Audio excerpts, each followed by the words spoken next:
KPU Jawa Timur telah menginstruksikan kepada seluruh jajaran KPU di wilayah kabupaten kota di seluruh wilayah Jawa Timur untuk menerapkan protokol kesehatan. Dan di wilayah Jawa Timur sendiri terdapat sebanyak 19 daerah kabupaten kota yang akan menggelar pilkada serentak tahun 2020. Ya, untuk mengetahui sejauh mana KPU Jatim menyelenggarakan pilkada di tengah pandemi, kita telah terhubung dengan Ketua KPU Jawa Timur, Bapak Hoirul Anam. Selamat siang, Pak Hoirul. Selamat siang, Regina sama Silka.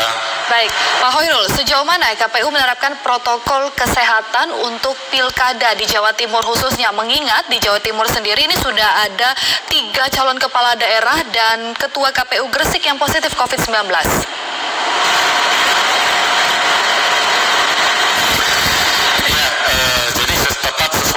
Peraturan KPU nomor 6, nomor 10, dan terakhir dirubah sesuai dengan peraturan KPU nomor 13, kita tetap menyampaikan kepada seluruh para pihak, dalam hal ini adalah penyelenggara pemilu, kemudian peserta pemilu maupun juga pemilih dan stakeholder untuk tetap taat dan patuh terhadap protokol kesehatan. Kami juga berkoordinasi sangat aktif dengan kawan-kawan stakeholder, dengan pemerintah daerah maupun juga khususnya dengan kawan-kawan kepolisian untuk terus melakukan himbauan terhadap proses pelaksanaan pemilihan sesuai dengan protokol COVID-19. Kami juga ingin menyampaikan memang di Jawa Timur dari 42 bakal pasangan calon ada 4 bakal pasangan calon yang terpapar COVID-19 ya. Jadi ada di Surabaya, Sidoarjo, Trenggalek dan juga di Kabupaten Malang. Namun perkembangan sampai hari ini alhamdulillah dari 4 tersebut ini tinggal Kabupaten Malang yang masih belum selesai terkait terpapar COVID-nya. Baik Pak Hoirul, dalam PKPU nomor 13 tahun 2020 ini yang revisi terbaru, KPU sendiri telah melarang konser musik dan kegiatan lainnya. Ini yang melibatkan massa untuk berkumpul dan berkerumun pada pemilihan kepala daerah.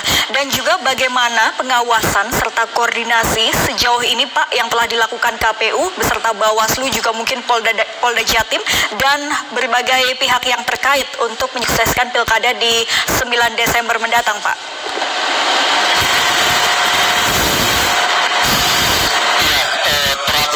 Nomor 13 memang baru terbit tadi malam ya, hampir dini hari tadi kita baru menerima dan saat itu juga kita langsung menyampaikan kepada kawan-kawan di 19 kabupaten kota untuk langsung dan sesegera mungkin dalam waktu yang pertama menyampaikan kepada seluruh para pihak, dalam hal ini adalah kepada LO, tim bakal pasangan calon ya, agar memenuhi terutama bahwa hari ini kita di 19 kabupaten kota sedang menyelenggarakan pengundian nomor urut ya.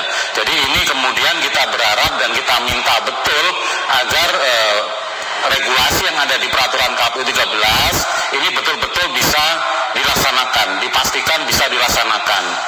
Kawan-kawan dari kepolisian juga, kawan-kawan Polda Jatim, kemarin kita juga sudah berkoordinasi dan kami berterima kasih kepada kawan-kawan kepolisian yang telah sangat aktif ya, proaktif bahkan untuk menyampaikan kepada seluruh para pihak agar memenuhi betul protokol kesehatan 19.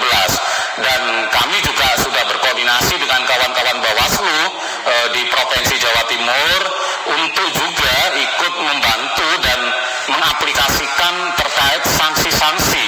Kalau memang masih ditemukan pelanggaran, ini kawan-kawan Bawaslu bisa langsung memberikan sanksi. Dan alhamdulillah laporan sampai siang ini yang kami terima di 19 kabupaten kota hampir tidak ada ditemukan pengumpulan massa atau kerumunan massa atau juga arak-arakan dari bakal pasangan calon. Jadi kelihatannya semuanya sudah menaati apa yang sudah kita sampaikan. Baik, Pak Hoirul, tadi Anda juga menyampaikan mengenai sanksi yang akan diberikan. Nah, kira-kira sanksi seperti apa Pak yang akan diberikan? Dan juga satu lagi Pak, melihat masih tingginya angka kasus COVID-19 di Jawa Timur, apakah pelaksanaan tahapan pilkada akan tetap kita lanjutkan? Ya, sesuai dengan peraturan KPU, ya memang sanksi yang pertama ini kita sampaikan adalah teguran tertulis ya, ini pertama. Tapi kalau kemudian teguran tertulis ini tidak dilaksanakan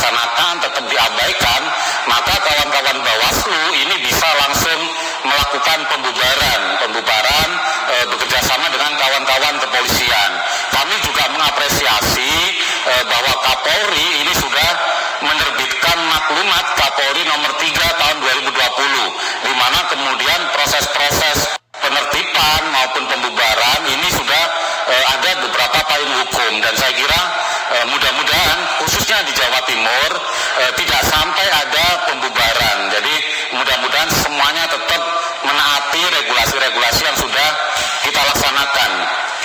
Baik, diharapkan semua elemen masyarakat juga pihak terkait ini tetap menerapkan protokol kesehatan.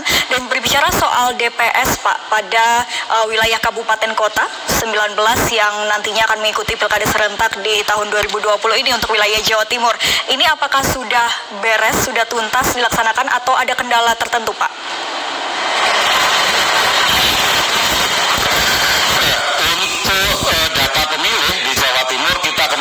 Menetapkan di 19 kabupaten kota ada kurang lebih 18.600.000 pemilih yang sudah kita tetapkan, dan kami sejak tanggal 19 kemarin kita sudah mengumumkan di seluruh kelurahan terkait daftar pemilih sementara untuk mendapatkan masukan-masukan dari masyarakat.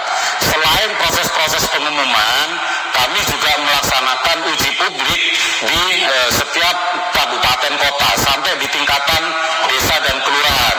Uji publik ini kita mengundang kawan-kawan tokoh-tokoh masyarakat di tingkat desa maupun kelurahan untuk memberikan input, memberikan masukan-masukan. Barangkali masih ditemukan pemilih yang TMS maupun pemilih yang memenuhi syarat tapi belum masuk dalam DPT.